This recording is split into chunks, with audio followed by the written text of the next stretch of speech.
Welcome to Limited Time Only. I'm Esther. And I'm Susie. Limited Time Only is the podcast for anyone who feels there aren't enough hours in their life. And each week there's a different topic for you to get your ears around. Featuring chat, comedy sketches and interviews with interesting people. Limited Time Only is a pick-me-up in podcast form. The special guest later in the episode is Neil Newbon. This week it's time for Hot Stuff. The sun has got his hat on, hip hip hip hooray! The sun has got his hat on and he's coming out to play. Hello and welcome to Limited Time Only with me, Sean Connery. And me, a random Scottish woman. Let's talk about hot stuff.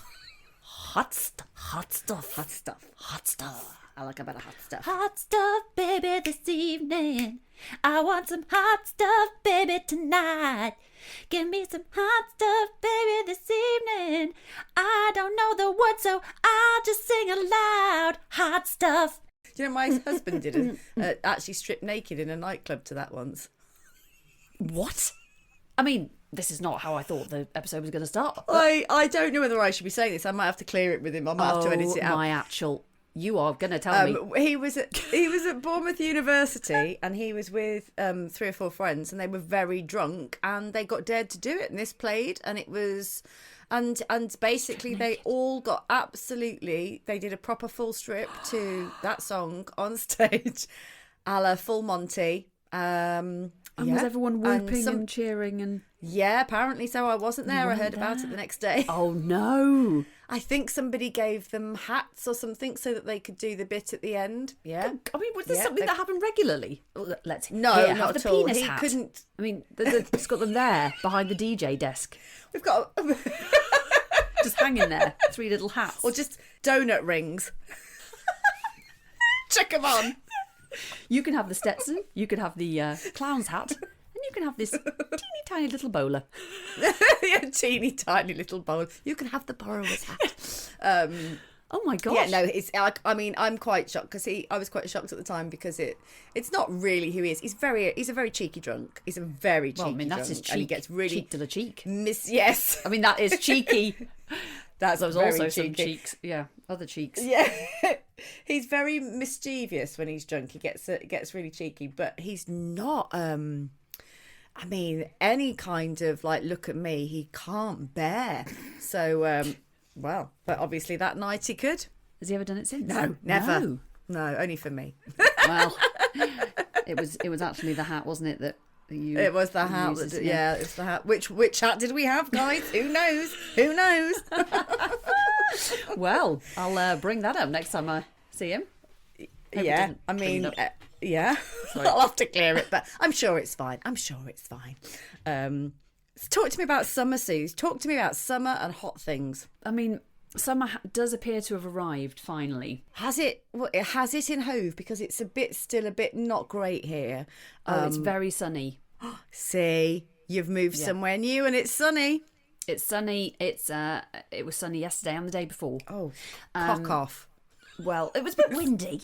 But it's very sunny. And the sea, we were driving along the seafront yesterday and the sea was glistening and blue and just gorgeous. Yes, I have moved to Hove. Yay!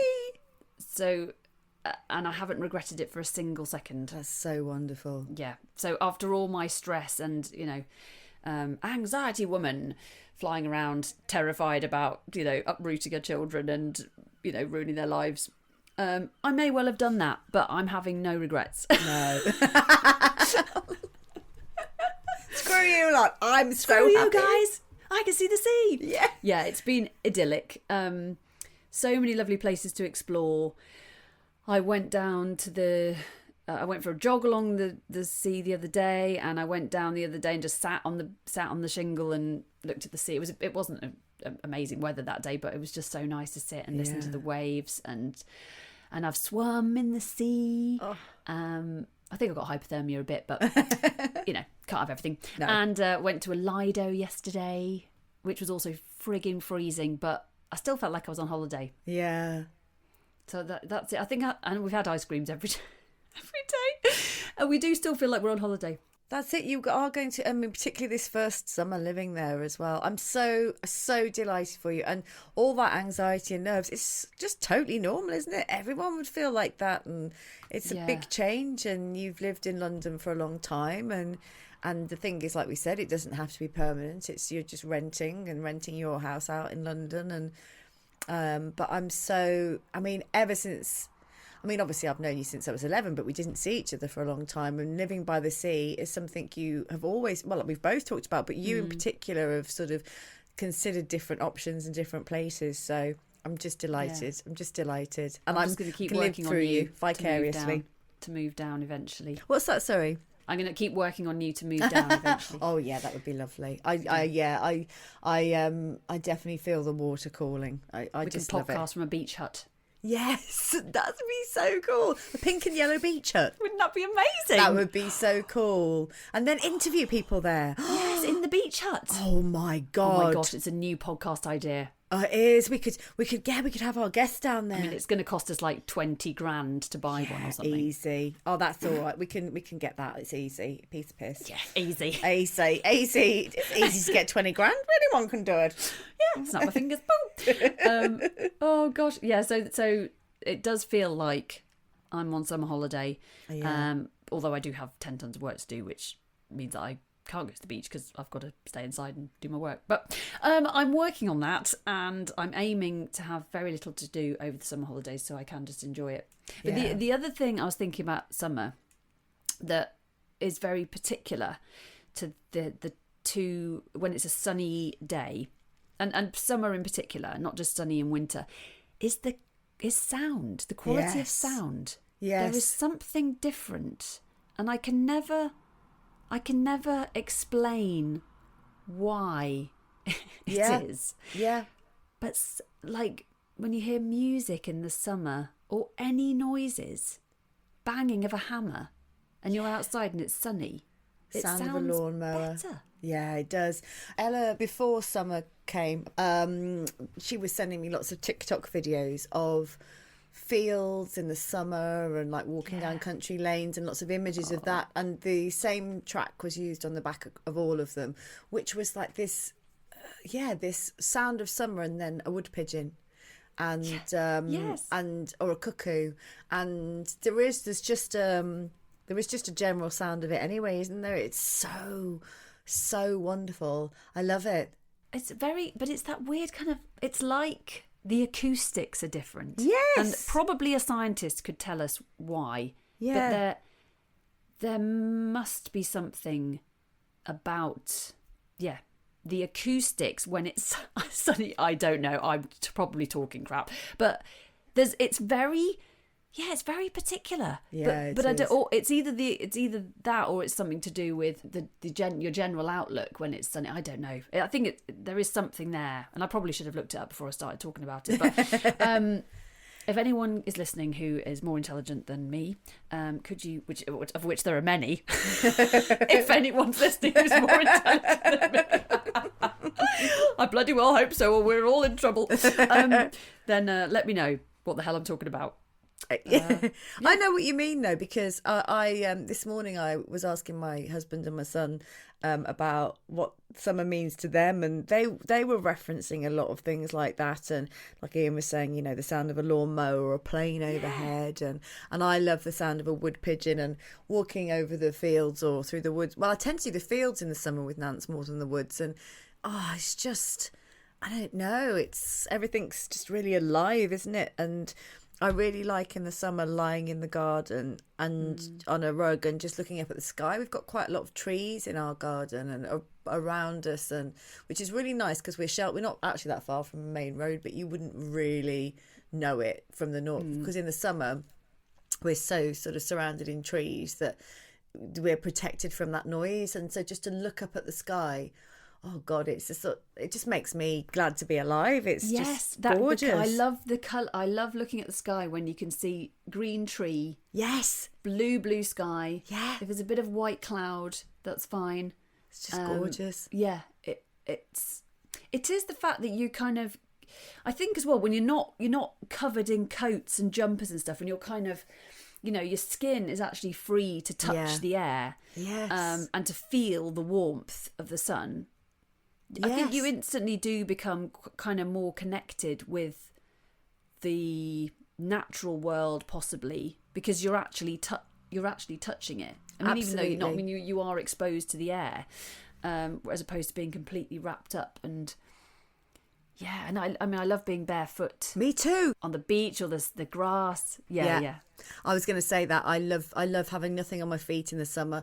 I've become quite hippie-ish a lot of the time this summer. I think that's one of the reasons I like getting down to the coast. I just love the freedom of going for a swim and then, I don't know, chucking a big shirt on over some shorts and just sitting in that all day and reading a book and just sort of not really caring and that initial stage of summer I find really difficult when it hasn't quite got warm yet and my legs are like white and that initially that's how my legs stay. But that initial thing I find quite difficult of like taking my clothes off and sort of revealing parts of me that so you're not under a jumper. I feel really self-conscious initially, and then after, I don't know, a day I just feel free, which is so lovely. It's such a nice feeling.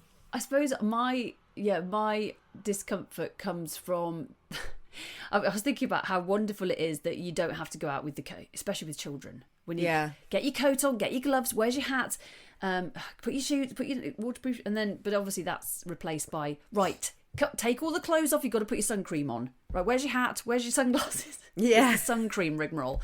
Because I get very, very paranoid about burning. Because I am as white as a ghost.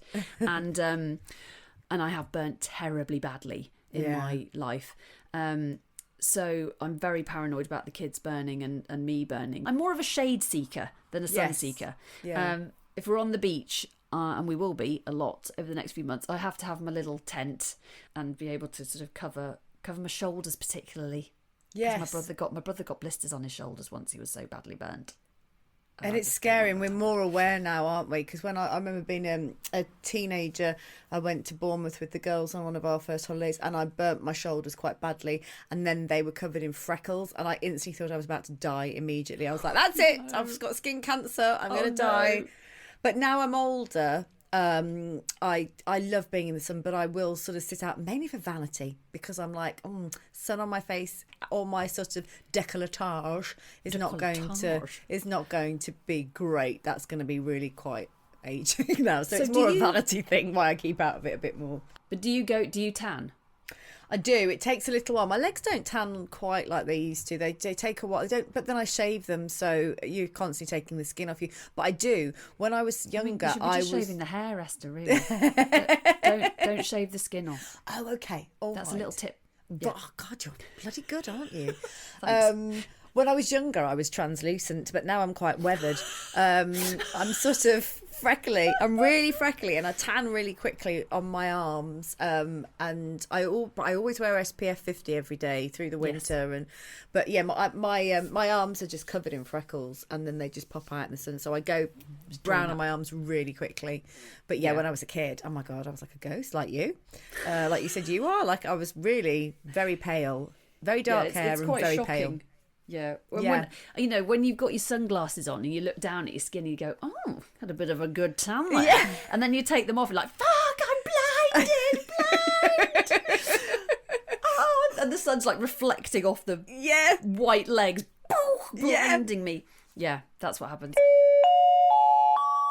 Almost unbelievably, we've hurtled into the latter half of the year already.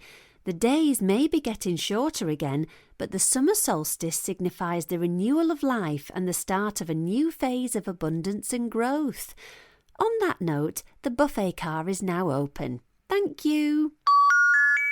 I love sunglasses as well because you can spy on everybody and nobody knows. You can have your head like facing out towards the sea, but really you're looking at the person to your left and they don't know.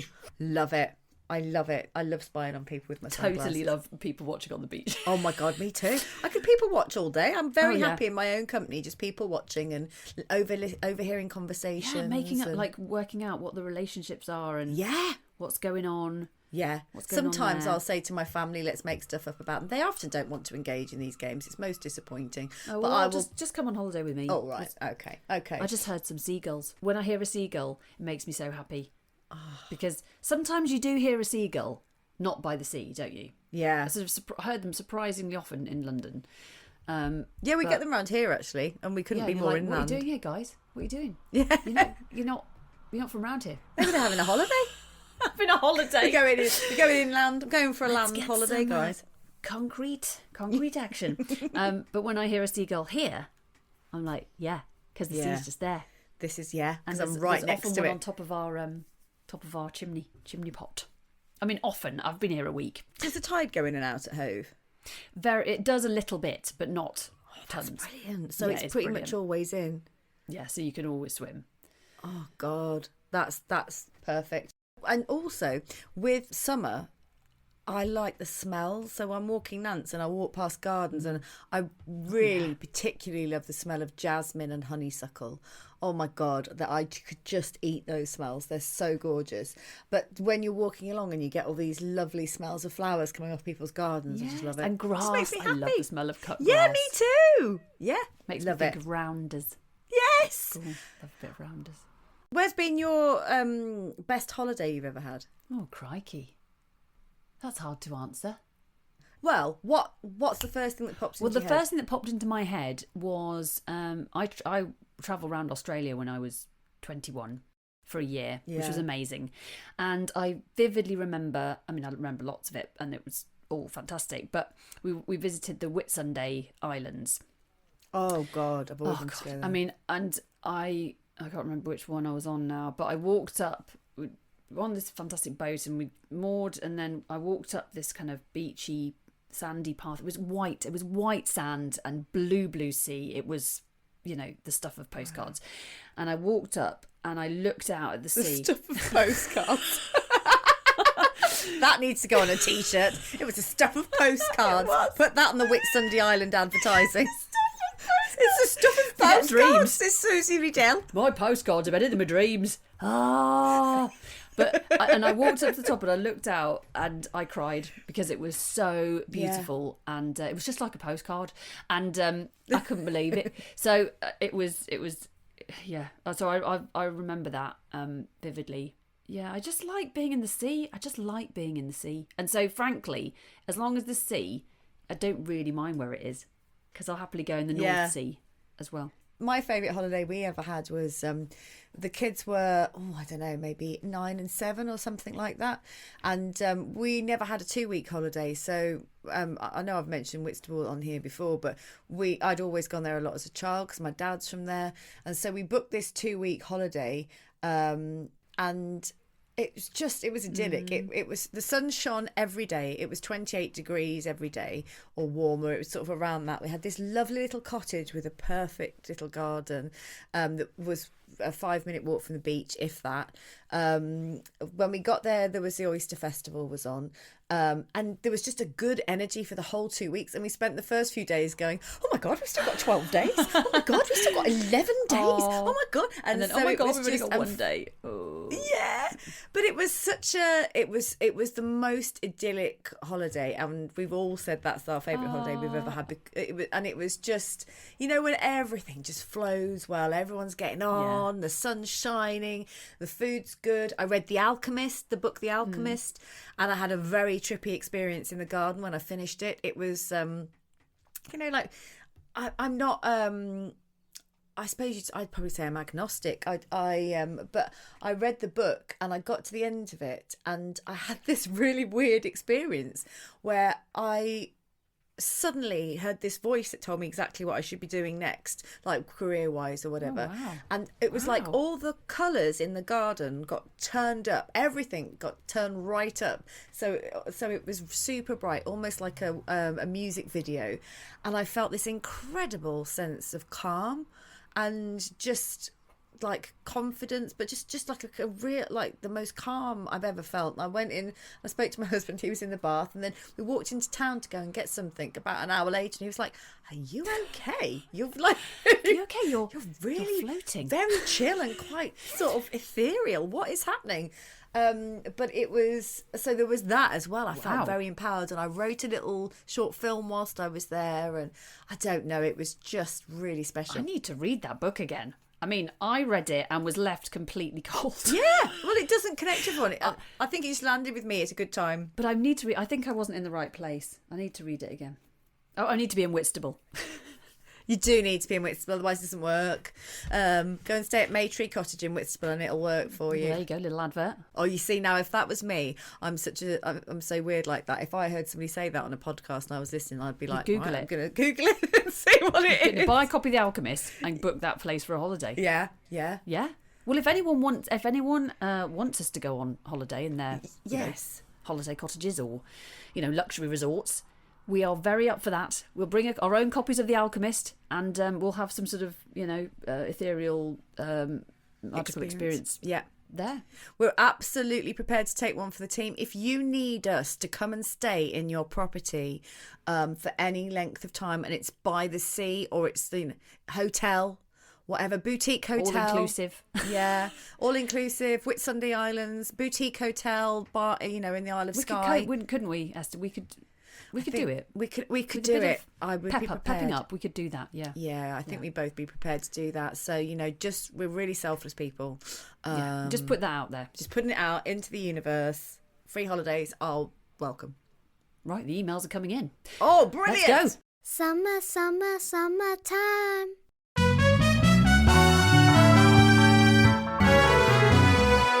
Welcome back.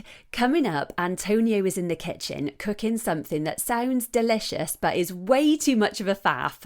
And we meet a couple who recently did some unusual recycling at their local rubbish dump when they renewed their vows there and picked up a few broken televisions at the same time. But first, Frankie Jam is here with her British summertime fashion tips. Hiya, Jessica. We've got some budget models for you today, so your viewers don't feel intimidated. First up, we've got Lucy, who's dressed for a balmy summer stroll in the British countryside. She's wearing a lovely floaty summer dress, which I've paired with a rain mac, winter boots and a thick scarf as an accessory, which also doubles as a fun kite when the wind picks up. Covering all eventualities there. Yes, and all exposed skin. Next up, Terence is modelling this summer's choice for discerning chaps, shorts and a t-shirt. The t-shirt's optional. But keep it on, please, Terence. No one wants to see your extra white bits. No rain mac? Not for the guys. They prefer to freeze while pretending they're totally comfortable. Oh, this is an interesting one. A black outfit paired with a walkie-talkie and a cup of coffee. Oh, no, that's one of the crew. It's his first day. Gary, you can leave my coffee over there, love. Finally, Caroline in some festival glam. You might rather have your eyes poked out than go to Glasgow, but you can still look cool. And a bit grubby. Mini dress, wellies, anorak and sparkly makeup. Basically, it's been the same look since 1996. But I've added in some Imodium and a nose clip for extra comfort in the festival loos. How are you liking that look, Caroline? I love it. Well, thank you, Frankie Jam. Next week, we'll be looking at autumn fashion as we've had our summer now, all 5 days of it. Now over to Antonio in the kitchen where he's been crushing fennel seeds with his feet for the last 2 hours. Suze, can we start the meeting now? We've been sat here for 20 minutes. Sorry, I can't decide which of my Bright Disposition notebooks to use. Do I want to dream big and go for my dreamy navy blue notebook? Or do I want to shine bright with a notebook in luscious bright pink, LTO colours? They're beautiful, but why have you got 5? They all made me so happy I had to buy the full range. Plus, I'm down with the company ethos. Bright Disposition is a small family business and each notebook has been designed with love. Let me have a look. Here you go. Oh, a hard-wearing cover. Gorgeous colours. A lovely band to keep them shut. Yeah. A ribbon to keep your place. And top quality paper that my pen glides over and doesn't seep through. I think I'm in love. Okay, I'm feeling sunny, so I'm going for the sky blue. We can start the meeting now, Esther. Esther! Oh, sorry. I'm just on Etsy ordering stationery from Bright Disposition. There's an LTO discount code for 10% off. I'll be with you in a mo. No rush. I'm stroking my notebooks. Bright Disposition. Uplifting gifts to encourage and inspire you. Available from Etsy. And for LTO listeners, there's 10% off. Just use the code LTO10 at checkout. If Susie and Esther haven't bought them all already. Mum, there's another big box from Bright Disposition here. We're just about to do an interview and you've made me do that. You made me try and touch the roof, my tongue to the roof of my mouth with my mouth open. And now my tongue really hurts. And I'm not going to be able to speak. So it's over to you, Esther. It's the Esther show. I never even thought this before, but I think I've got a tongue tie, and I get a lot of jaw pain. But look! I know. I'm going to exercise it enough. I mean, But look underneath my tongue. Okay. I've got a tongue tie. Esther Motormouth has got a tongue tie. I mean, the irony I did not know this.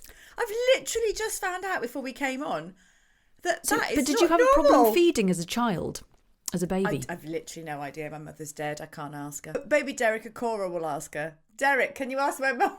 I'm here. I'm here, Esther. Now, let's have a look. Can you ask Sharon if I had trouble breastfeeding as a child?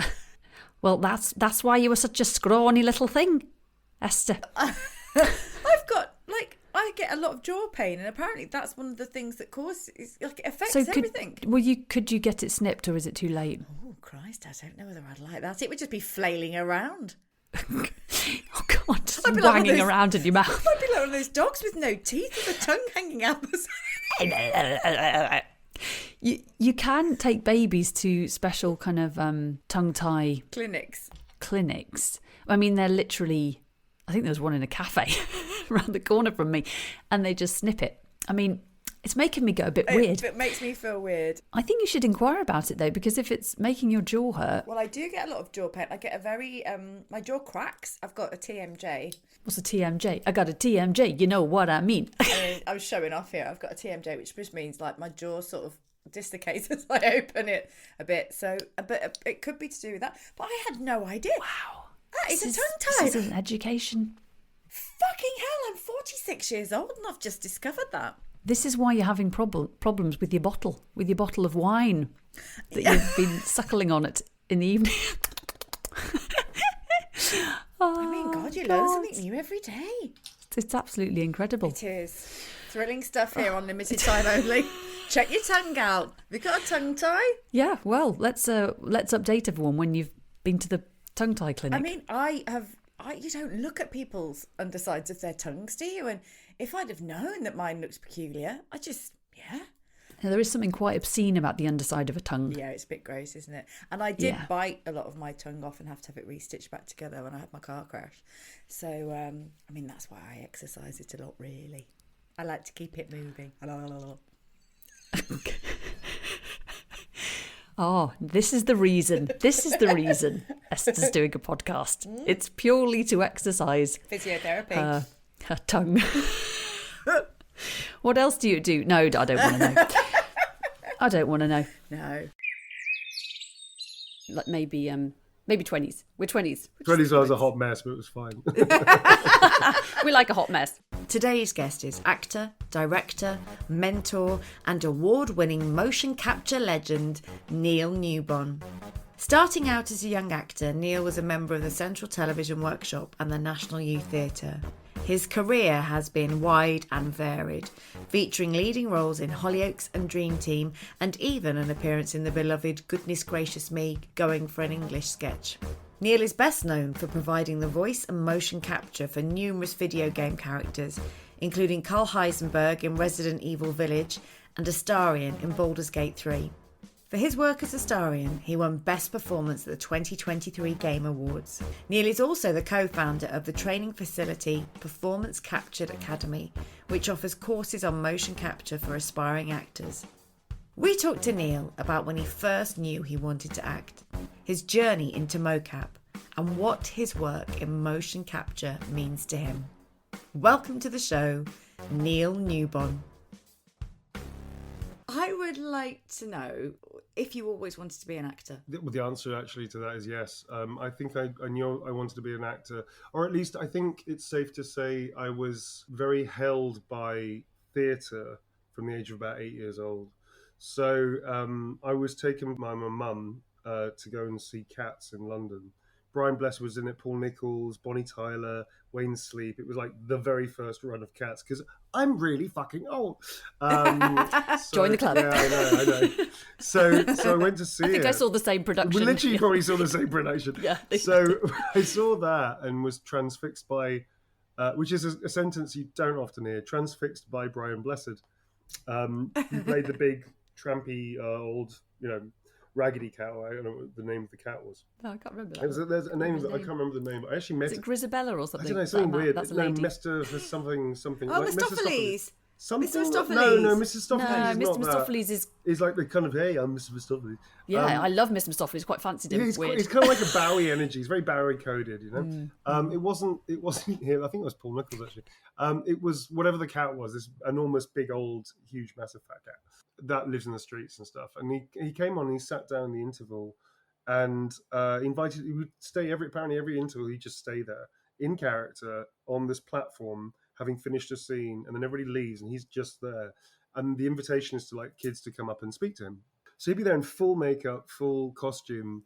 And I went up to see him, and I've told the story before, but very short version. I allowed all the other kids in front of me, because I was like the first one there, to like just go ahead of me. And my mum was just standing there going, what are you doing? Like, I know you raised you to be polite, but this is ridiculous. And I told my mum I wanted to just have a moment with him on stage alone, just the two of us. And I can't remember, he said stuff like, oh, you're a very polite young boy, and, how are you, what's your name, and all that kind of stuff. And I just remember thinking, like, what are you? And whatever you are, and whatever this, obviously you're a human being, but whatever this is, The cat. It just, but it just resonated with me in a way that I couldn't really articulate as an 8-year-old. And then I just was interested in theatre from that point on. I started joining like school stuff, as we do. And then I found Central Television Workshop, which was a really interesting moment, because it taught me a lot about myself in some ways. It also taught me a lot about the desire to be an actor and what that meant. And I think, although I wasn't very good, which is fine because you're not going to be very good at 14 years old, it gave me a confidence of thinking, I know that I can learn and I know that I will get better. So this is just a very safe environment to just try and take a risk. And it also taught me very much about the industry side, I think, more than the actual craft. With the wonderful Colin Edwards, who championed all of us and was just really supportive. It's a free resource, which was pretty amazing. And obviously, when we did the Edinburgh Fringe Festival and stuff, which was a very cool experience. Again, super awkward, but trying to work out, like, I'm an actor. But it was a really cool experience, especially having the experience of doing a play to one person. That was interesting. Well, that's Edinburgh for you. I think it was my mum. Yeah, it was one of the first nights. We had my mum and a German man in for one performance. I think the German man left. Probably. I think my mum might have left. No, so yeah, it was cool because it was like, a good taste of. There was no stakes, which was great. And actually, I ended up getting 2 gigs off the back of being in workshop. I did one when I was 14, which was very cool. I had a tiny role. But I spent 12 hours on set. That was really interesting. Is that Crisscross? Yeah, that was Crisscross. I was on set that day as an extra, and you had a scene with the girl who Garrett. I was cool Garrett in not very cool, very American shitty clothes. I remember it so well. I remember you coming in the scene, and we were like, Neil's got a proper part in this, and we were all there as extras. A proper part of 4 lines. Came in. It was like, that was it. You had a named role. I had a name. I was Garrett. And you looked very handsome. The ex-boyfriend. Thank you. Yeah, and there was the beautiful actress that was in it, and we spent the whole day singing "Crisscross will make you jump, jump." And I think I was in the back of your scene when it was shot, and Chung kept blowing my hair across. Yeah, it was fun. So it was weird because it was like it was a good example. The nice thing about it was I spent 12 hours on set, not really talking to many people, just being absorbed by the energy and the rotation of all these different people all working together, the collaboration, the silence on set, and you start going and seeing the energy about the place was very addictive. And I think at that point I knew, okay, this is what I want to do. I can do this. Still didn't know quite how I was going to do it, but then I was very lucky. I got into National Youth Theatre afterwards. and with Ed Wilson, who sadly passed away, he was an amazing human being. And I think that was the first time I really engaged with craft work of what acting is. And that was amazing. I had 3 unbelievable years from the age of 15, 16 when I started there. And I also came out of my shell during that period. I got a lot more confident and I found my voice properly, which was great. And I finished up, I think the last play I did, I was 20, just before 21, maybe, something like that. About 20 years old, I think. I did Romeo and Juliet playing Tybalt. So that was like a really interesting growth. I did this wonderful play called They Shoot Horses, Don't They? Which was the first time we did that there. That was awesome. I got spotted by an agent during that play and started working almost immediately, which was very cool. So, it was a really interesting journey through. And then I started training as well, because obviously I got to a point where I just didn't have any craft work apart from natural instinct. And my instincts were good, but they just weren't trained and weren't crafted. So then I went into craft work and I did 4 years of hardcore method, which was interesting. And then I found Giles Foreman, who's been also was my friend anyway from the age of 19, but he's ex-drama centre and he's amazing. And he really helped me develop what I already had learned, took it on, and then actually gave me enthusiasm about doing more and being better as an actor and also having the confidence to know that I can do it. At that point, I've already been working on TV and film and theatre. So I've been learning as well through the work. And I've tried loads of different techniques. I've spent a long time, about 15 years training in total, I would say, with studio systems as well, like going into studio, bringing characters in. So now I'm in a good place where I don't know everything and I don't think I'm a master of anything, but I definitely know a lot and I can use a lot. And so I still have the studio system. So Giles Foreman, Roberta Wallach is also one of my mentors. And Linda Christ I've worked with for movement. Linda Richardson's great for voice. All at Giles Foreman Centre. And those people have helped me really develop craft work and also respect craft work properly. And feel I can do it as well. So that's all of that's helped with the work I've done. And it's allowed me to be a character actor now, which is awesome. So, which was something I always struggle with in TV and film, because you can't take this off very easily. But That's really interesting. Do you feel that games and the mocap world, is that the most freeing in terms of performance style? Yes, it is, because you can play anything that's appropriate to your ethnic background, and often you're not even playing humans, you're playing creatures and monsters or aliens or something like that. So you can take your face off, and therefore a character actor in TV and film, who's always a character actor, who can never be whatever, can now be the leading person. Whereas a leading person can now be a character actor, which is what happened to me. I was always put up against people with way bigger profiles. I couldn't possibly beat Tom Hiddleston, Johnny Rhys-Meyers. I was like, well, I'm screwed. Like, I can't beat them, even if I do a better audition or whatever, which is subjective. I can't beat them in profiles. So with games, it was awesome because nobody wanted to do games when I got into it. I was one of the few people doing motion capture at the time. In motion capture, voice works in games and performance capture, nobody wanted to do it. So there was all this work out there with very limited number of people to perform. So we got to play everything because it was just, we were the only people available, which was great because finally I could take my face off and start really exploring character work professionally as opposed to rehearsing character ideas and stuff and not really doing anything with it. So that really changed my craft as well. It's been the last 15 years, I would say, of doing that. I still do TV and film. I miss theatre terribly, but performance capture is theatre and film simultaneously. So in a weird way, I haven't stopped doing TV, film or theatre. I'm still doing it just in a different way now, which is kind of cool. Kind of combining it all, which is it's you sort of walk the fine line between the two. It's very cool. It sort of reminds me as well of the fact that you said at the beginning that Brian Blessed, as a cat on stage, you wanted time alone with him and you didn't quite understand what he was, and that he was a completely different, like he wasn't even another type of human. He was, what exactly are you? Yeah, he was a living piece of art. It was very cool. Yeah, which is what you're getting to do. You're creating these characters like, so you can take your face off. When you were younger and you were thinking about your career, did you want to be a character actor? Yes, is that always. What you had hoped? Yeah. I grew up sort of watching, some of the biggest, obviously the biggest actors of the time. We watched all their films and stuff. And I was always drawn to character work. I was always drawn to not just being in front of a camera saying lines and kind of being a version of yourself, but actually, what is it like to step into the shoes of a completely different human being? To have those experiences with the safety, knowing that no matter what they go through, it's not real, it's fictionalized truth. but it's still fiction. You know what I mean? So you're not going to be hurt by that. Well, touch wood. I do stunts as well, so that's actually not necessarily true. But you know, you can play villains, you can play these heroes, you can play these people, and to step into their shoes for me was always, well, I want to do that in a way that means I'm not going to be me in front of the camera. I'm going to be something else. I get to have the freedom of really pursuing that by building a character, which is why I got interested in method work, for craft work. The first thing I wanted to learn was method.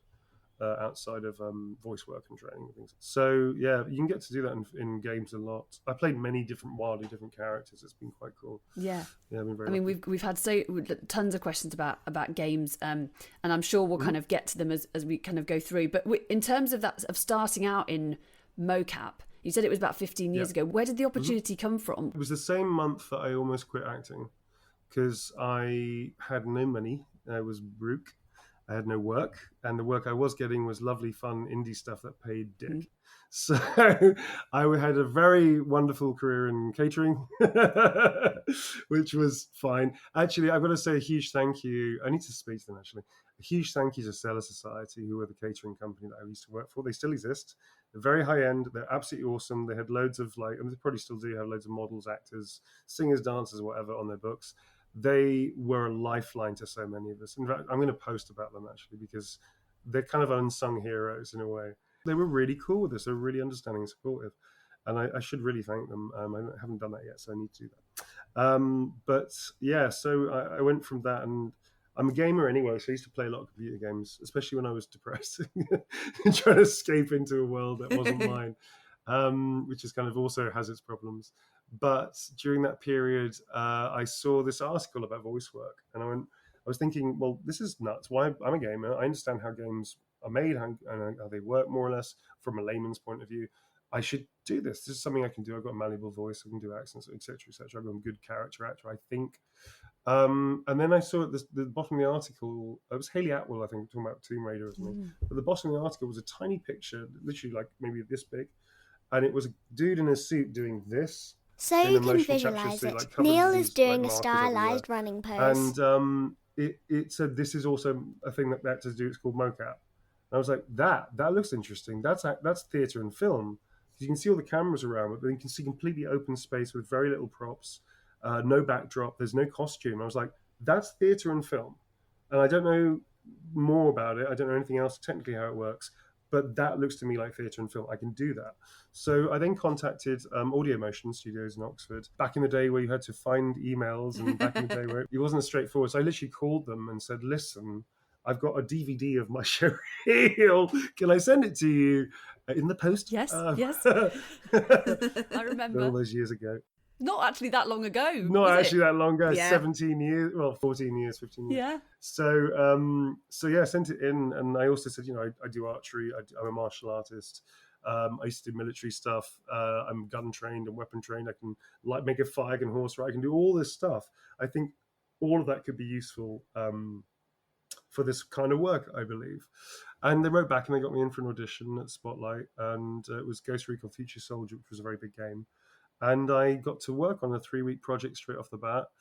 Worked with US Navy SEALs who came over from America, which was very cool. And we were just running around. Clive Standen, who was like in Wanted It and in like Vikings and is this huge TV star. Yeah. He was doing mocap at the time, so we used to do mocap together. Yeah, I've outed him a while ago about being a secret mocap person, so it's fine. But yeah, I started and I learned a lot from people. There wasn't any training; it was just like you learned on the job. There were lots of people to give you great advice. Brian Mitchell, Stacey Boiselle, who gave me my chance to begin with. Brian taught me a lot. The other actors I was working with taught me a lot as well. And I just sort of got into it, and I found I was very good at it. I was really enthusiastic. I can do stunts as well, so we would often do everything from acting, creature work, stunts, combat, the whole thing. And I had a lot of skills to offer up. So I was very lucky that the Audio Motion started and continued my career for many years. That's brilliant. And then I suddenly had money coming in, which was great as well, because it was like, well, this is the same as I would get for 2-3 gigs. It's one in one day. So that's actually now I can start digging myself out of horrendous debt, which I was in. Yeah. Wow. It really saved me. It saved mocap and performance capture really saved me. It really did. And then about 3 or 4 years into that, I started mentoring and started teaching people as well.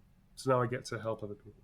That's lovely. It's amazing, isn't it, that actually all those skills, without knowing, you'd kind of amassed this. You are like the ultimate mocap actor. Yeah, I was such a geek. Yeah, but like back in the 90s, then you're into doing archery and like being into martial arts. It's all a bit like geeky and stuff. Look, I did Kung Fu for a year. I know Kung Fu. I did Kung Fu for a year. I could do Kabunsifar. I just used to get battered every week. I was terrible. I was in competition fighting in, where was it, Wales or something? This French dude sidekicked me so hard that years later, after I had an accident during a stunt, I had to get checked out. And they said, "Oh, I see you've got hairline fractures all the way down on your left side of your ribs." I was like, "No, don't." It's like, "You have hairline fractures the entire way down your rib cage." And I was like, "Oh!" And I was like, "Oh, that one time when I was a kid, the guy sidekicked me, and I remember being in pain for like 6 months." Wow.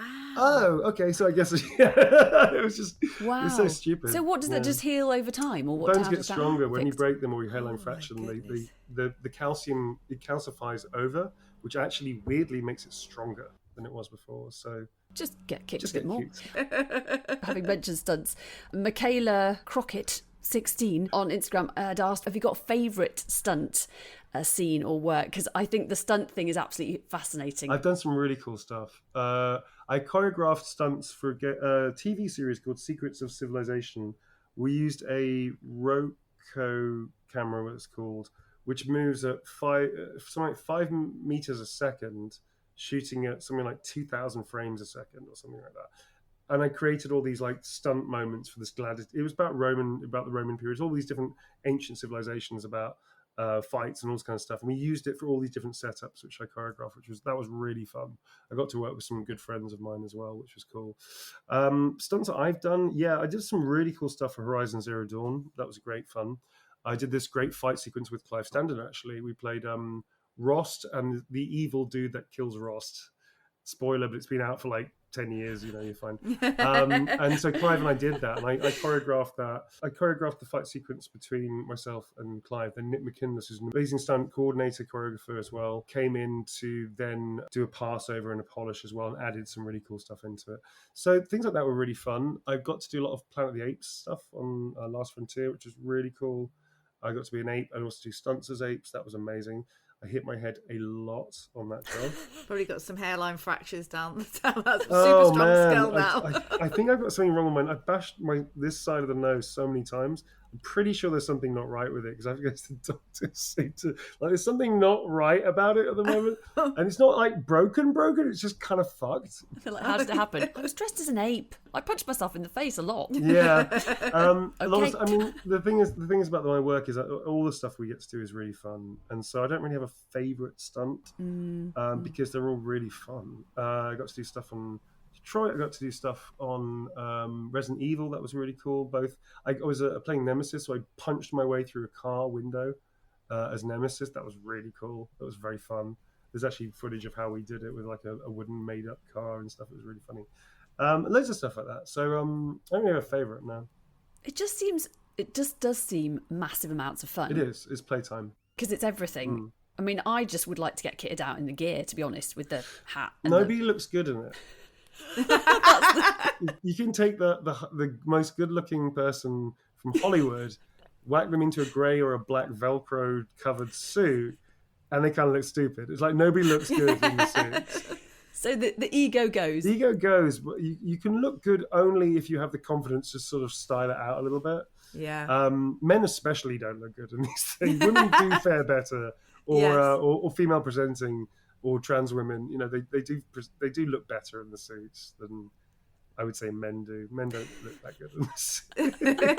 I think it's a good leveler. It's a good Yes. no cut suit. It's a good level. Yeah. Good level, When yeah. a big Hollywood celebrity walks in and you're like, yeah, we both look ridiculous. I've seen Hollywood celebrities in them. Have you? It's interesting how a change of clothes can Yeah, really change. I don't know whether to ask the you way questions look. about that or not. Probably shouldn't. You No, probably no. wouldn't answer them.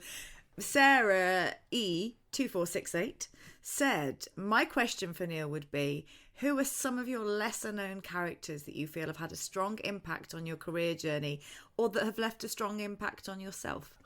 I got to do a lot of motion capture characters that people, unless I talk about it, people would never know it was me.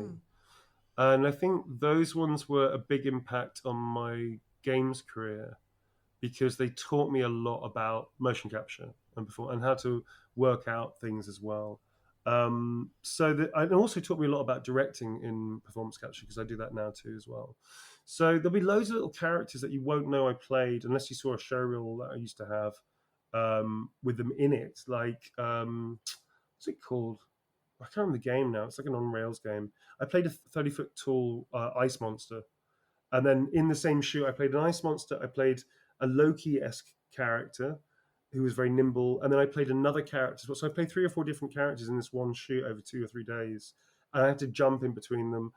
Strange Brigade, Zombie Army Trilogy. I played loads of zombies and mummies, all this kind of stuff. And I had to make all of them different and all of them strange and really unusual. So those things actually taught me a lot and had a big impact on me because it started to really stretch me in ways that television and film hadn't really stretched me too much beyond just doing good work as a chronic character. But these allowed me to play roles that nobody in their right mind would ever give me. So I think that probably weirdly had the biggest impact on me. Things that people won't ever know or see unless I mention it. Quite a good question that came in, I thought, was from Rachel Fralick, who asks, how do you connect to the physicality for, which says PCAP? What's PCAP?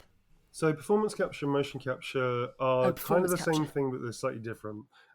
Motion capture is the old technical term that comes from science, which had a lot of use for motion capture back in the day, working out things like amputees and how to create prosthetics for those kind of people, or working out gait and rhythm. And sport also used motion capture as well. So a lot of that comes from that period of time. Games started using it after that as well, and then TV and film.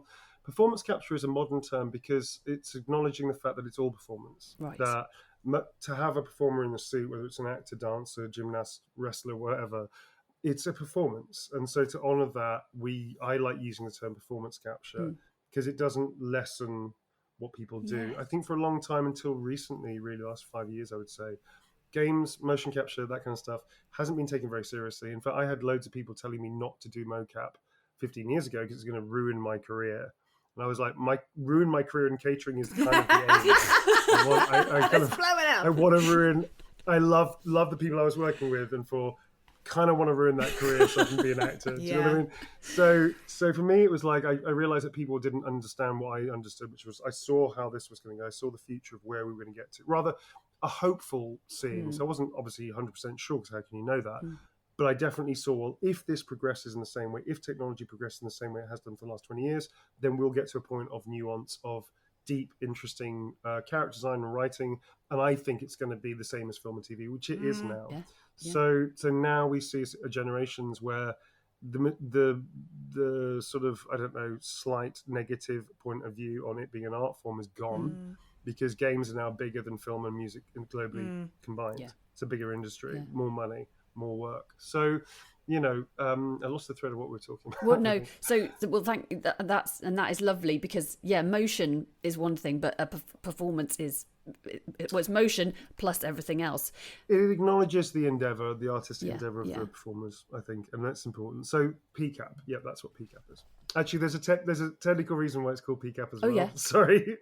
So motion capture typically is just the body and the head. Performance capture is body, head, hands, face data. Right. That's why we differentiate between performance capture and motion capture. It also impacts on like payments and fees and things like that. On top of that, you can also use scratch track voices, or you can actually record the audio and use the audio for the character, which is full performance capture. So there is another technical reason for why we use the term performance. That's great. Yeah. But she asked, how do you connect with the physicality for PCAP and mocap as well, where the sensory input of wardrobe or costume is absent? Yeah, it's actually a very straightforward answer.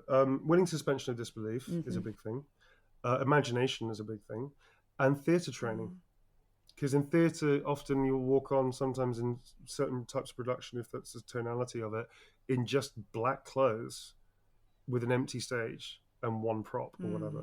So I think that's why I do worry that actors sometimes, whether it's not their fault if they don't have the facility for it, especially in America, I would say, that if people skip theatre training, you don't have to do a play, but if you can do a play or at least an amateur or something, just get the idea of moving in space with nothing there apart from a table and a chair and I don't know, whatever the thing is, depending on the play you're doing, and then fill the whole auditorium with your imagination, that is going to help you enormously in performance capture. So I relied a lot on my theatre training and my theatre understanding and my experience in Bloomsbury and Royal Court and Edinburgh and all that kind of stuff to inform me about the volume, which is the playable stage that we work in performance capture. Because then it's not a hindrance, it's actually very freeing, because I don't see other people in the grey suits and the black suits. I mean, obviously I see them, but my imagination takes over, and now they've become the king, or now they've become the threat enemy or the zombie that's attacking me, and suddenly your imagination just takes over. Yes. It's like being a 6-year-old again. It's wicked. Yeah. Yeah, We are playing, aren't we? I mean, as actors, we're playing. And it's if people think about themselves as kids, we didn't have any of that stuff. Especially because the industry side of things sometimes gets in the way, I think. People get very concerned or are told to be concerned with their careers in ways that isn't always helpful. Or we see other people's careers and go, how do they do that? Why can I not do this with my own blood? All that kind of nonsense, which actually doesn't help, I think. The comparison. Anyway. Yeah. Just the industry itself is so tough, and none of us are really taught, apart from advice of older, wiser actors who, and wisdom is basically knowing what doesn't work. Do you know what I mean? So the industry screws us up. The craft is the thing that enlightens us and lightens us and propels us and drives us, and we want to do these cool things. And suddenly the industry comes knocking, and then you're like, oh, I don't know what this is. I don't know how to work in this. And if you have good instinct for business, cool. And if you don't, well, good luck. I think most actors don't. You know, most actors are like, what is this entity thing that I have to involve myself with now, which has got very little to do with the craft work that I'm trying. Well, actually, there's been a really good question from Becca Rosek 23 who said, what advice would you give to a struggling creative to help stay positive and not give up pursuing a career? Like I said, wisdom is knowing what doesn't work. I did a lot of things that didn't work for over my, 28 years of acting. One, make sure you have some kind of part-time pickup job that you can do that can be high money for a short amount of time, which is very useful. And catering was great because it was high-paid catering. That was a very useful job to have, for instance, so that you don't walk into an audition nervous because you're desperate to eat that day, which has happened a few times. The second thing I would say is if you get picked to do an audition, it's because they think you're good enough to do the role. You've got nothing to prove. Again, on auditions, the audition is the job. The job itself is another chance to then take the character further, but treat the audition as working. So then if you're auditioning every day, you feel great because you're working every day, as opposed to, I need to get the audition. The audition's not yours. You don't walk in there with a job. You walk in there with the opportunity to show your work. I wish somebody told me that as well early on. So yeah, the money, the audition thing. And the other thing as well that I learned, two other things really that were being big is one, that you're not in competition with anybody. Because you're unique. Even if you look like 10 other people in the room that all look like you and may even make the same choices, it doesn't really matter, because if you're the absolute right person for that role, you'll get it. I really believe that. And I guess the last thing, remember that I guess your vocation is important, but it's not your whole life. And it's far better to, when you're not working, to then pursue a meaningful, positive life so that you're not just waiting by the phone. Yeah. Because I think that links into this other idea that I don't believe the cavalry's coming. And I never believed that. Like, there is no cavalry. Nobody's going to come and save you. Nobody's going to give you a career. Nobody's just going to rescue and take you on that stuff. It doesn't happen like that. You can have opportunities where people take risks and support you and go, I'm going to give you a chance because you're ready to take it. Luck is the residue of design is a great expression. I think Charlemagne or something like that, where you can be lucky when you're ready to be lucky. But if you're not ready, luck will just pass you by because the opportunity you won't take hold of. And I learned that the hard way. I definitely learned the hard way of missing a very big opportunity that probably I would have screwed up because I wasn't really ready for it. But I could have taken it had I been on top of my game, and I didn't. So, these things I learned the hard way in a good way. That's great. I don't know if I'd tell myself, if I could go back in time, I don't think I'd tell myself any of that. I think I'd just be like, I just reassure them and say, don't worry, just keep going. It's going to be okay, but I ain't going to tell you shit about what your journey's going to be like. Because it kind of, you have to learn it, don't you? Yeah, I think I wouldn't be the person or the actor I am today if I'd have learned everything immediately. Yeah. I probably would have been quite self-involved with my own importance and all that kind of stuff, and forgotten people and not being supportive of other people as much as I hope that I am right now. So I think, it's important to learn your lessons as well. Yeah. Like there's a lot. It's a marathon. It's the old adage. Yeah. It's a marathon, not a sprint. It absolutely is. And it's your own It's marathon as well, isn't it? decades. It's no one else's. It's yours, and you don't have to compare yourself to other people's marathons. It'll also go up and down. That's the other thing as well, I think, that our young kids may not understand when they enter in the industry. You might make it suddenly like this, but then 20 years' time, you may have nothing. Or you may still be working, having gone through these dips. I remember a few people that were just like, wow, you are doing so well. And they plateaued and they went out and they don't even act anymore. And it's just like, you were done. That was your thing. Yeah. So for me, it's always been the marathon. Like, okay, you know what? I've just done this great job. Cool. What's next? What am I doing next? What am I doing for myself next? I started a production company doing performance capture. I started training workshops. I like to keep busy. I'm directing now. I want to keep doing things because at some point I know this may end anytime. There's no entitlement here. It's a privilege to get to do what we do. So for me, it's like if that's going to end, cool. I want to make sure there's other things of fulfillment in my life. Yeah. And it's great that you've got your finger in so many different pies, and you're using your intelligence creatively and your skill set in so many different ways. Intelligence is debatable, darling. Let's steady on now, darling. Don't paint me as so intellectual. But you're mentoring, you're teaching, Yeah, sure. you are directing, you're giving back. How much do you get out of the mentoring as well? Oh, it's awesome. We decided to go non-profit. So we run all our workshops at cost value. So all our crew get paid, because I believe in that as well, obviously. So everybody gets a day fee, but we don't make any profit in my company, we don't make profit on the workshops. We just pay the studio, pay technicians, pay my crew. We get a day fee as well for our day of work, but the company just has like overhead running costs, and that's it. That way it's also 2 days. It's really straightforward. It's a workshop. It's just technical. We don't try and pretend that we're going to make people better actors per se, although we do challenge them acting wise and performance wise. We do give them food for thought of where else to train. It's simply like, this is how all of this works. Bring your craft to wherever you're at. We might give you some pointers. I'll definitely I could direct as well. I'll definitely help people in terms of their scenes and monologues and stuff, to give them direction they may not have thought about in a different way, etc., etc. But it's just really straightforward. Nobody trained me like that when I went into mocap. I tell people, you do not need to train in motion capture to get into motion capture. What we do is demystify it and make it very straightforward of, this is how it all works. This is the physical experience of being here for 20 hours. So if you go into an audition or if you book a gig, you don't have to worry about how all this works. You get it already, or you'll understand how you can further your craft under the givens of a volume. And it just helps people. So it's just there to help. But it's been awesome. We've seen a lot of students go on to then get their gigs and do well. I've worked with quite a few people I've trained, which is really nice. It makes me feel very old.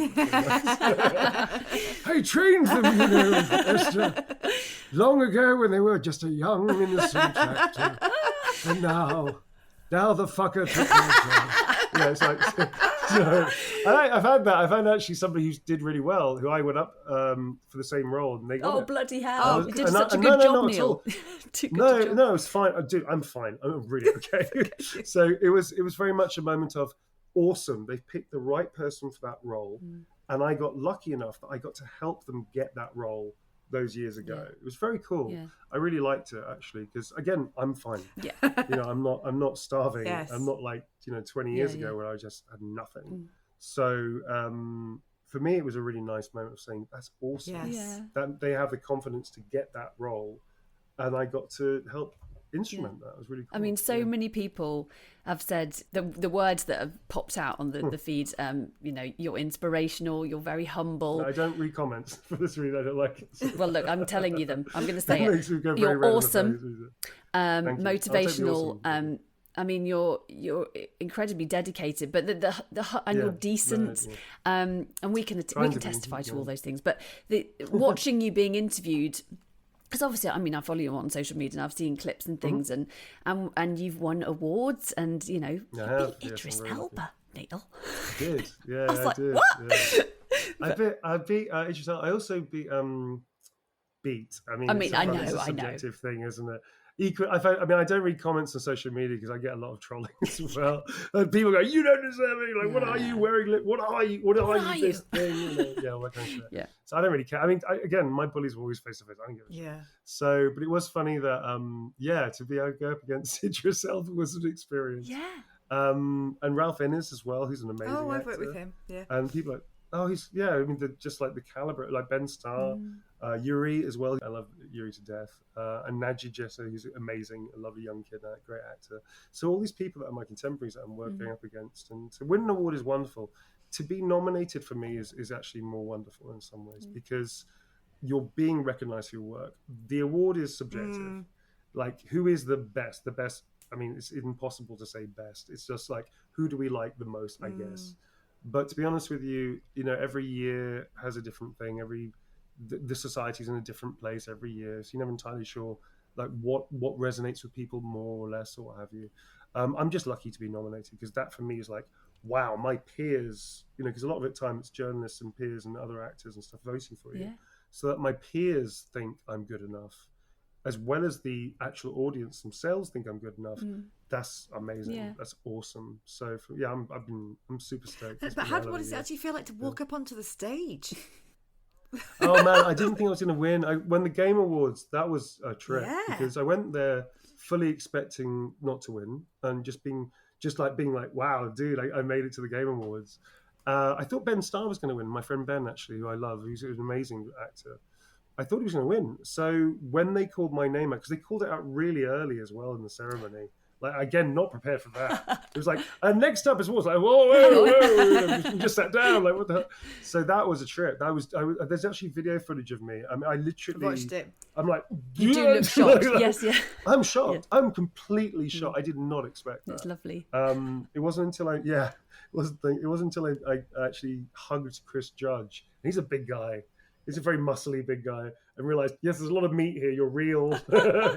It kind of caught up to me, and it was extraordinary. Yeah, really. definitely have to mention Baldur's Gate 3 because I mean it is massive. Yep, there's the T-shirt, and that's you won the award for Baldur's Gate 3 for playing Astarion. Astarion, darling. I love your characterization for Astarion. And I wondered if has that been a real sort of a moment? I mean, is this a particularly huge response to a game and to your character? I'm usually the bridesmaid, not the bride. I'm usually the supporting actor, which I like being actually. This was unexpected, especially because there are so many wonderful ensemble characters and actors in Baldur's Gate 3 that to be kind of a bit more front and center with Astarion, especially because Astarion and I resonates with me quite a lot in some ways. And I think that was really important for me to get him right. The fact that people liked him so much that it was quite an extraordinary feeling that people understood the work we were trying to do, the work that Stephen Rooney did, the amazing, talented Larian, who just beautiful company to work with. And also Pit Stop Productions, who put a lot of directors put the heart and soul into this, as well as the actors. To see all of that after 4.5 years, going through a pandemic with it, and also being involved as a consultant director, doing motion capture, combat and stunts and things like that on the job as well, traveling all over the world to meet so many different Larian members, teaching them motion capture as well, which I also did. To be so heavily invested in that side, meeting all these amazing people, and the game to be so good, and the characters to be all so received so well, and so many of the players and audience and community to be seen by the game in that way, is a bit mind-blowing, really. It's a bit overwhelming in a wonderful way, because I don't think any of us, including me, saw that possibility. So the response has been extraordinary. He as a character is incredible, because I got to layer him so much with this wonderful writing. But also I got to bring so much of my own ideas to him, so that when you sort of see the facade and then you see the reveal of who he really is and how damaged he is and all that kind of stuff, that you see this amazingly beautiful, damaged, flawed vampire, which is a little unusual. I think you don't often get that so much. You get the hedonistic side. They say, "Oh, hello, darling," the theatrical, you get all that. But you don't. But then when you slip and you see how damaged, how traumatized, and how desperate he is for the need to be free of everything, it was quite a meal as an actor. It really was. It was quite. I mean, I feel very privileged and lucky to have been offered him, and to be asked to play him, and then to be allowed to play him as fully as I wanted to. You know. Yeah. Very What cool. I've realised with gaming is that community, and you know, you said I'm a massive geek, and I mean I'm a geek in a different. I'm a kind of classical music, folk music geek. Everybody's got their thing. I mean, yeah. Give me some classical music, I'm headbanging to that. But that's my geekerism. But that sort of acceptance of who people are, and that's really, and I've kind of really hooked into that side of the gaming world. And is that really important for you? Well, it's the new generations, and you know, generations for everybody under the age of 30 has played a game. Whether it's on a mobile phone, whether it's on a computer console, whatever, gaming has become part of art, become part of culture, pop culture. Communication has also developed through gaming. Discord is a good example of that. It's become normalcy and normal part of discourse. And also the way that friendships now are formed is in an online way often.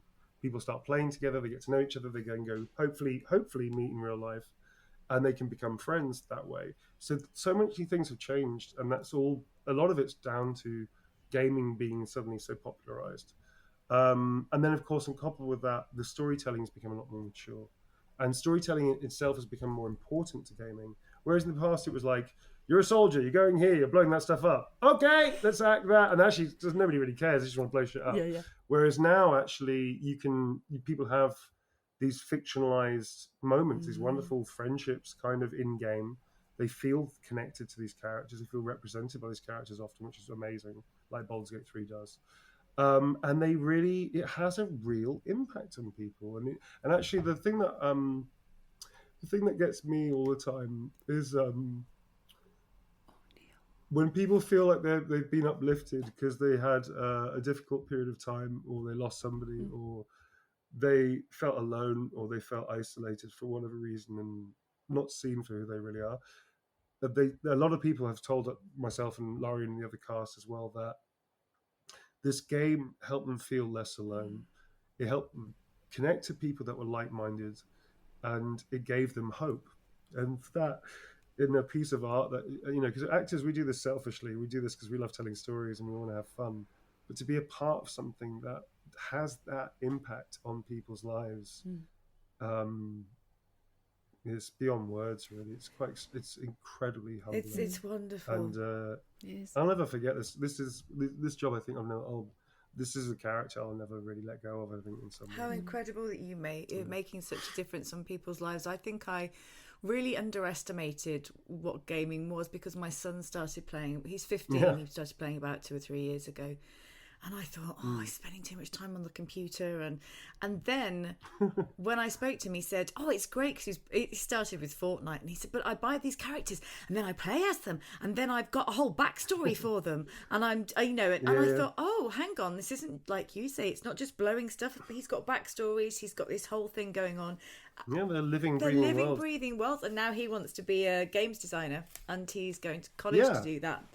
That's amazing. And I think that's the other thing about the art form. It's an active form. In the same way that theatre was never superseded by TV and film, it still exists. Film and TV still exist, even though gaming has come forward. The difference between gaming and film and TV and theatre is that it's active. It's an active storytelling. It's not just here's the story. Often with RPGs are a good example. They have branching narratives. Often your impact in the world changes the story to what you want it to be, or rather the direction you want it to go in. So that is a very powerful experience as an audience member or player, because you're shaping a world and a story into something that's a part of you, whether it's to see how dark you can go or to see how light you can go, to be the hero or to be the villain. It doesn't matter. There's no judgment about that. But it is impactful because you feel actively involved and invested. It gives you agency. In a way that I think the passive forms don't always. You can connect on passive forms. You can feel empathy, sympathy, heartbreak. You can learn, be educated by them, of course. But it's not the same thing. Games have a very different experience in that way. And that for me is fascinating, how you can actively involve people in that way. Yeah. So that you can, especially with representation and stuff, it feels like this is your story. You know? Yeah, and that's fantastic. And it is, I think, that the community aspect of it, but also the kind of all-encompassing aspect of it, and what comes out of it, like the artwork that I've seen, and the cosplay. Some of it's beautiful. a little thirsty. Some of it's a little thirsty. A little thirsty. This is where Susie brings Just out a her little outfit. bit. Hang on a second.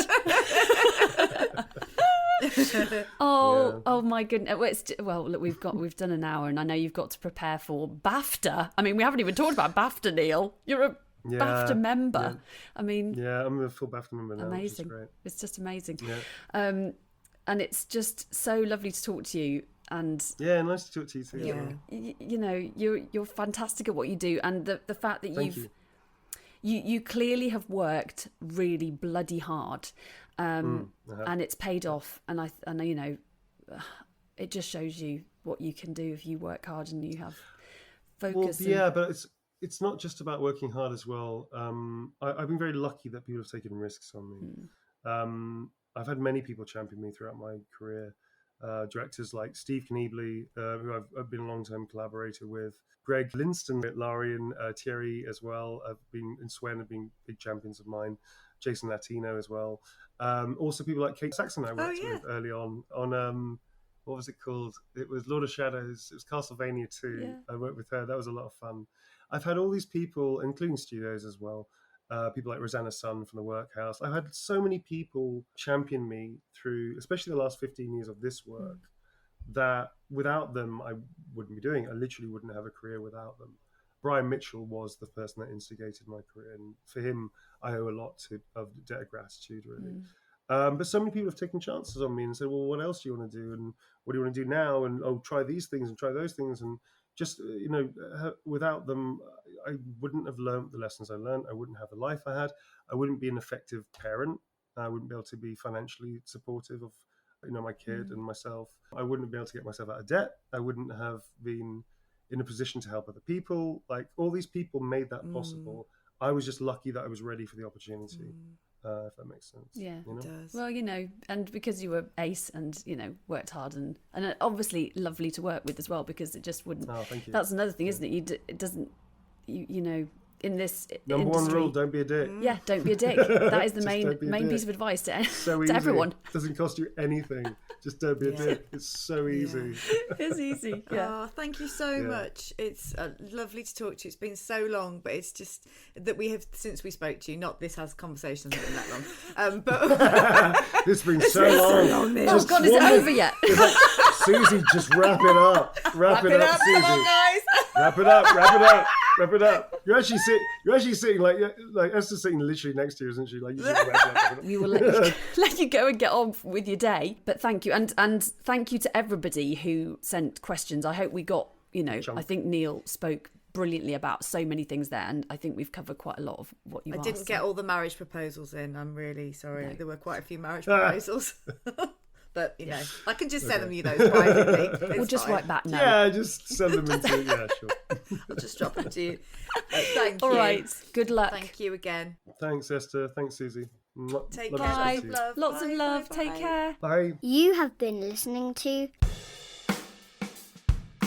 Limited Time Only. Lovely Neil Newbon.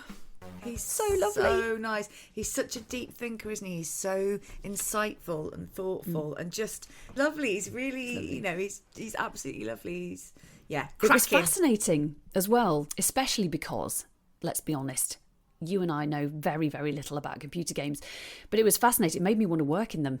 Neil, if you've got an opening for I look good in a mocap suit. Well, I mean, Neil said no one does, but maybe you are the one that looks good in it. Maybe Maybe it's you. Maybe that's what I should just be wearing all the time. I think you could earn a lot of money. Just wandering around the streets in a mocap suit. No, but it was fascinating. And goodness me, how many questions did we have, Esther? 27,000. There's a motorbike. I don't know if you can hear that. That was a load more questions arriving. Yeah, they've been dropped off at my door.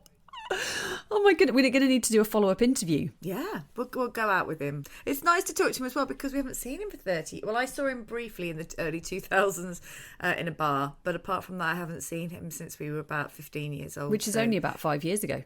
It is 5 years and 6 months. Yeah, so. Yeah. But for those of you who have joined us for the first time today, thank you very much for listening. We are, every 2 weeks, we interview some interesting people and do comedy sketches and what else do we do, Esther? Chat. We have a natter. Yes.